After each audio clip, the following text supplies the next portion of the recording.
Now we turn to the story of a doctor who has dedicated his free time to contributing to the village where he grew up. And seeing the lack of jobs in Taroko village in Hualien where he was born, Dr. Tai Feng-chiu decided to get into coffee growing.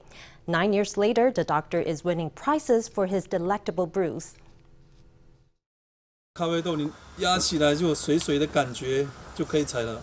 doctorI shows us around the plantation, explaining eloquently the ins and outs of the harvest. 9 years ago, he knew nothing about coffee except how to open the lid of a tin espresso. 我就在当地借地、租地、买地。 I borrowed land, rented land, bought land, used my parents' land. I was immediately hooked. I planted over 10,000 coffee trees without my wife's permission.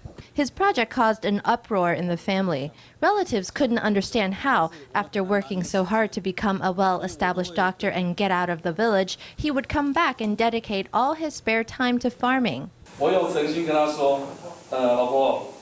I said to my wife very sincerely, look, this is a way to create jobs in the village. Let's get people to work with us and see if we can help turn the life of the village around.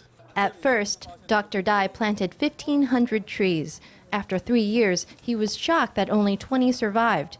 But he was only fired up by the setback. He now runs a business skills class in the village, and of his 17-hectare coffee farm, 12 hectares are certified organic.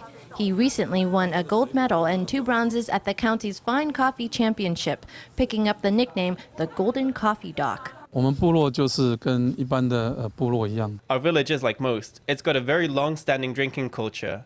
Alcohol is seen as no big deal. Then people get addicted and struggle to work. That's something I'm sad about. Indigenous people need to have ways to hang out and socialize, and drinking coffee can take alcohol's role in producing that atmosphere.